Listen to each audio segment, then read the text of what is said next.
ایک آدمی نے عبداللہ بن زید رضی اللہ تعالیٰ عنہ جو عمرو بن یحییٰ کے دادا ہیں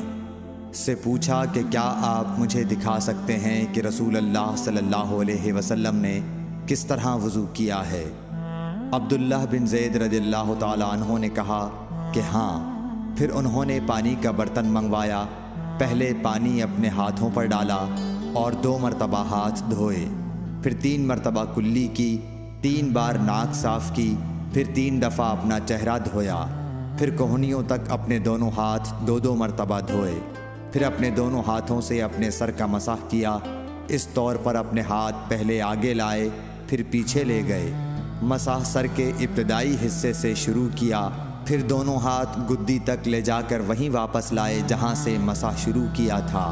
پھر اپنے پیر دھوئے۔ صحیح بخاری حدیث نمبر 185۔